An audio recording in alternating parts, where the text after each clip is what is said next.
Il est 6h15, Alexandre Lemaire. Bonjour Laurent Tessier. Bonjour Alexandre, bonjour Marion, bonjour à tous. Rédacteur en chef de l'émission Pascal Pro et vous sur Europe 1 entre 11h et 13h. Souhaitez-vous la censure du gouvernement de Michel Barnier ? Eh bien, c'est une question que vous allez poser aux auditeurs d'Europe 1.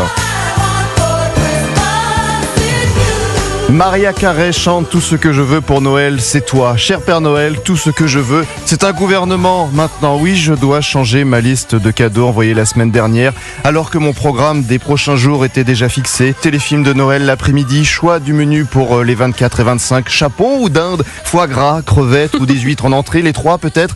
Eh bien, ta magie s'est éloignée pour laisser place à la plus grande série politique de ces dernières années. Changement d'ambiance, s'il te plaît, François, notre réalisateur.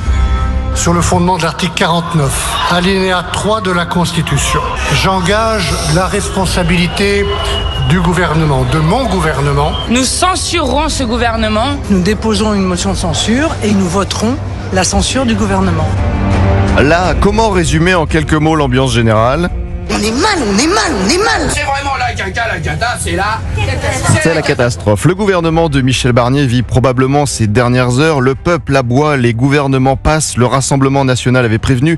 Il restait 2 demandes à accepter dans leur liste de cadeaux. Le député RN Franck Alizio était avec nous hier midi sur Europe 1. Maintenir le remboursement des médicaments, revaloriser les retraites. Il a manqué un cadeau au pied du sapin. Le gouvernement n'a pas bougé pour les retraites et a maintenu la désindexation, c'est-à-dire des pensions qui ne sont pas revalorisées au même niveau que l'inflation, des retraités donc perdants. Pourtant, Emmanuel Macron ne voulait pas toucher aux retraites. Il l'avait dit au mois de juin. Les retraites seront bien indexées sur l'inflation. Le pouvoir d'achat des retraités, c'est pas une variable d'ajustement pour nous. Remettons-nous dans l'ambiance de Noël, s'il vous plaît. Quand j'entends chanter Noël. Cher Père Noël, pourquoi Emmanuel Macron aime nous embêter avant les vacances, avant les moments où l'on se retrouve tous en famille, le 9 juin dernier, 4 semaines avant la fin de l'école ? Je dissous donc ce soir l'Assemblée nationale. Cher Père Noël, pourquoi la classe politique aime nous embêter encore avant les vacances, à 3 semaines du réveillon ? Jean-Luc Mélenchon a répété cette phrase hier soir. Que le président démissionne. Que le président démissionne pour qu'on puisse voter. Que le président démissionne, que le président démissionne. Cher Père Noël, Emmanuel Macron est peut-être en train de se dire ce matin en nous écoutant sur Europe 1. Et maintenant, que vais-je faire ? Cher Père Noël, grâce à Emmanuel Macron, la classe politique, nous avons au moins de quoi bien animer les discussions pour le réveillon, le jour de Noël et le Nouvel An. Vous avez les images en tête, hein ?